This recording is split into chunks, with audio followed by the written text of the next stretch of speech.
Morning, guys. Hey, it's Len from Mercury Man Garage and Outdoors. That's right. Don't forget, we changed the name to And Outdoors.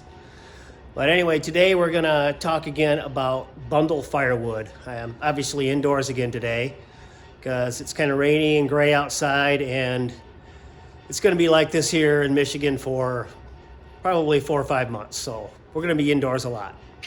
But we're going to talk about bundle firewood today and maybe a little bit more about the Amish firewood bundler. I don't know if you guys saw my last video. I came up with what I thought were some good ideas on improvements for all bundlers, really. I don't know if they're doable or not, but just some of my thoughts. But anyway, today we're going to focus on what kind of things you guys are doing and what I'm doing to make me stand out as a bundle firewood supplier.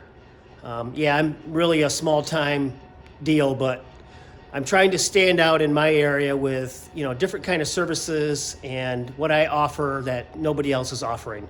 So stay tuned. All right, guys. Well, the first thing I'd like to talk about here in this video is truth in advertising. Now, when you guys are putting your ads together or however you do it, I'm sure you know about the value of being truthful in what you're offering. And as you can see here, I have some bundles of wood in the back of my truck here, and I got some bundles sitting over here. Well, the reason for that is the bundles in the truck are not all oak and cherry, which is what I have mostly, is oak and cherry. And that's what my ad says. Well, I've come across some maple over the past few months, and that's what these bundles are. There's maple mixed in with the oak and cherry.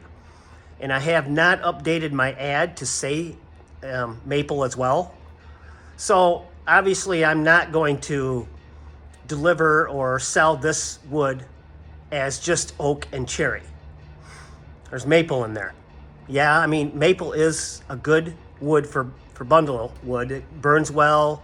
There's nothing wrong with it. It's just that's not what it says in my ad. And yeah, I could change it, and I will be changing it shortly, but I just don't have that much maple to worry about quite yet. So I haven't changed my ad to suggest that, but I will do that. But I just wanted to make sure and point out to you guys, that's one way of just trying to be truthful in your advertising is, don't lie about what you got. If you got oak and cherry, don't throw in a couple pieces of pine or elm or something that doesn't burn as well as oak and cherry. I mean, that's just not good business. So like I said, I haven't changed my ad to say that I have maple quite yet. And like I said, the reason being is I just don't have that much. What I have in the back of the truck here is just what I have been selling to the neighborhood people that, they want 1 or 2 bundles for their solo stove or whatnot. I'll let them know that I have maple in there as well, and they usually don't care. They just want something that's going to burn in their fire pit outdoors. So that's the reason why I haven't changed my ad quite yet to say oak, maple, and cherry. I just don't have enough maple quite yet to do that. I got a lot of maple, I got a lot of oak and cherry, so that's what this is here. So when I come across more maple, and I'd like to get some ash as well, we'll be changing my ad to say that. So now getting back to more of the what I said earlier about truth in advertising. Like I said, I got those bundles in the back of the truck that include maple. And I got this stack of wood right here, which I have a delivery for. And he wanted 18 bundles. And like I said, my ad says oak and cherry. So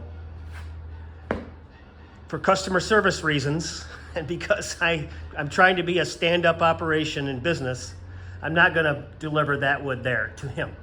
Even though there's maybe only 1 or 2 sticks of maple in there, he specifically said he wants oak and cherry. So that's what these bundles are. Just another good practice of being a good businessman and truth in advertising is, this sort of thing right here. I mean, the guy, maybe he don't even know the difference between the species of wood. I don't know. but that's not something you want to risk. Starting out your business, you don't want to start out, being crooked or lying or stuff like that. You want to be truthful.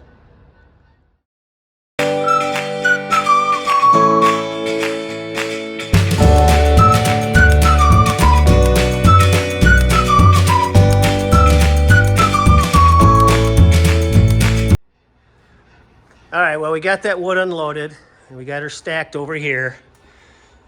And I'm not gonna stack this delivery in the truck quite yet. Like I said, I got an 18 bundle delivery for a gentleman and he doesn't want it until early part of December. So I'm not gonna put that in the truck quite yet because I have lying on some wood that I might be going to get tomorrow, some more cherry and some ash. And I'm looking forward to getting some ash because that makes great bundle firewood. But just getting back to deliveries, and like I said in the intro, is you want something that you kind of stand out from the other guys. You want something a little extra, and for me that's offering delivery, and it seems to work out pretty good in my area because I check online on Marketplace and stuff like that for what other guys are doing, and none of them say delivery included or they offer it at all. The bulk firewood guys, yeah, they do offer that. And, a lot of these things that I'm talking about today can apply to bulk firewood too. So it's across the board.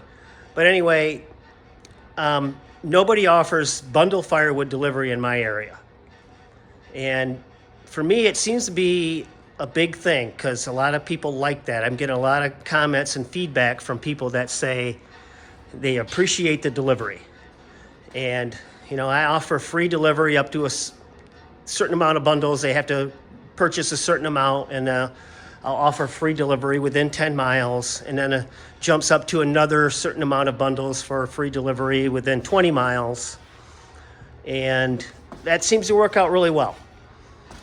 But, like I said, that's just another thing that makes you stand out as a business owner. Bundle firewood, anything really. You just need something that you stand out from the other guys.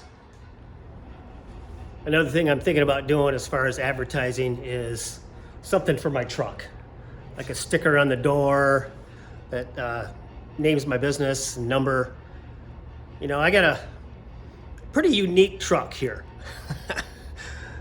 I don't like driving it in the winter, so that would be a problem, but the truck alone will stand out. And if it has some advertising on it, I think that would be an added bonus for my business as well. So, that's another thing, guys, that you can do with your bundle firewood business.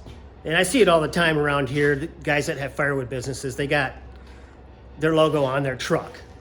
And, that's just a great idea because they get a lot of exposure that way as they're driving around.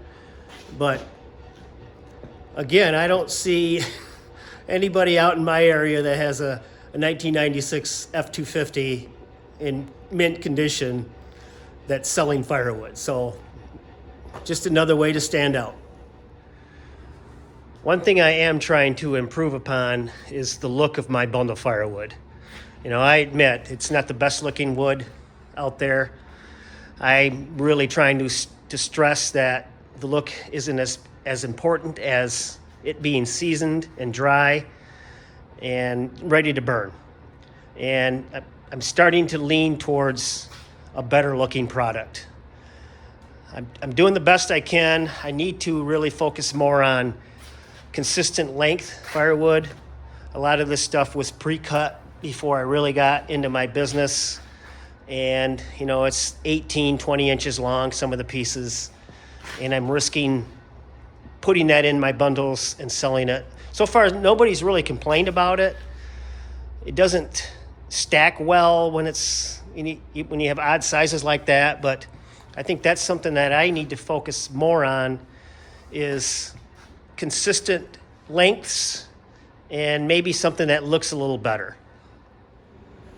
All right, guys, well, one more thing that I don't do with my business is I don't have a firewood stand out by the road. Now, a lot of the guys out here, they do have that, and the YouTubers, they have firewood stands out by their house, by the road, and they're very successful with that. But like I said, I don't have that. Reason being is I live on a dead-end dirt road that has no traffic. So that won't work for me. And even if I did, I would be concerned about theft and things like that.